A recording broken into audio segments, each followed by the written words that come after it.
Hey, Josh Tigg, Running T Farms. A morning cattle move over with the finishers and our coming yearling calves. Just thought I would get a little video here. I really intended to not graze this paddock until this winter, but we are in severe drought, and Wednesday we're going to get this group of cattle over to the working facilities, which just happens to be right there on the other side of the road. So I decided to go ahead and graze this paddock off just for convenience of keeping these cattle close to the barn. But so I was setting up, moved these cattle this morning. I moved these finishers twice a day. We don't push them as hard as we do our cow herd, but I hadn't been in this paddock as much this year. Eastern gamma grass seed is nice and hard, so you know, a little bit past prime for highest quality of grazing, but that should help. These cattle are going to get in here, they're going to eat some of these seed heads, they're going to help continue to spread this Eastern gamma. Just a note here, this is upland here. This was a near 100% fescue field that had been in hay production for many years, and we just got a tremendous amount. There's Eastern gamma coming in here everywhere. Johnson grass, purple top, the diversity in here is just unreal. So we're going to get this grazed off. Great purple top there, great native warm season grass. Of course, there's some ragweed, Bermuda, looks like a little bit of blackberry. Not too crazy about the blackberry, but the cows will eat it when it's very young. If what they don't eat, we will mow. More Eastern gamma.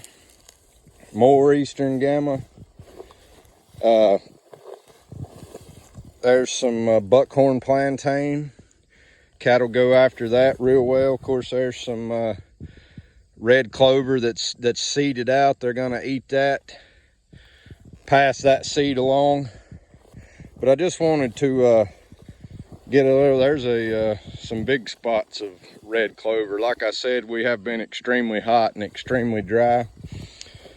Got some forbs here. I know a lot of people would see these forbs and really get upset that they're here, but I'll take a walk right over here to, we just moved in here yesterday evening, and you know, here's another patch of Eastern gamma. I don't know if you can see all those Eastern gamma seed heads sticking up there everywhere, but that looks like maybe goldenrod, I believe. A little bit early for me to tell, but I want you to see what it looked like right to where they grazed. And these are finishing animals now that we're not asking them to graze as non-selectively, but this is what's left. When I came through here, this goldenrod and stuff, and we had some aster, it was so tall I had to drive the gator through here to actually make a path to set the fence up. So I moved them in here about 4 o'clock yesterday evening, and you can see they just completely wiped out all those forbs. Manure looking very good.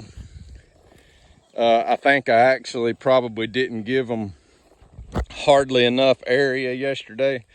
With our finishing animals, I don't like to see them very empty at all. There's a finishing steer, very good shape, starting to I can get around behind him here. He's starting to lay down some fat around his tail head. We'll get him finished up for our fall beef, which we are taking reservations on, by the way. If anybody's interested, they can go to runningtbeef.com and make a deposit on some great 100% grass-fed fall beef. But here's more Eastern gamma. you know, these cattle are going to get after that. But eastern gamma grass is extremely palatable grass. And I want you to look what these cattle are choosing to eat first when they move in here. He's eating aster. So, you know, it's not always got to be grass. These cattle, and I'm going to just walk over this transition line again. I'm not advocating for a field of aster, and I haven't done any testing on aster, but I will guarantee you, if it's like most other forbs, it is extremely high quality and has an extremely high mineral profile, because these forbs, that's what they do, is go and mine up minerals out of the ground that some of these grasses can't. So take a shot here. This is waist high. Right here is where the fence line was. All gone. It looked just like this in this little section. And now it looks like this. So are some of these, are these forbs really a problem? I want you to look at all the grass that's underneath here. Obviously, I would like to see them graze this more non-selectively. But these are our finishers that we don't ask them hardly to graze as hard. We want good gains so we can continue to produce really high quality grass-fed beef. We also have the calves that we weaned in April are in here grazing, so we want to keep those growing at a good clip. So we graze a little more selectively. I will likely bring the mower, the tractor and the mower in here when we get these cattle off here, and I will mow this behind these cows just to get that non-selective graze. We don't want to favor any one plant over the other. So just a little shot here this morning. Hope everybody has a fantastic weekend. As always, you can check us out online at runningtbeef.com. You can like us on Facebook at Running T Beef. If you're watching on YouTube, be sure and click that like and subscribe button on the way out. And everyone just have a fantastic week.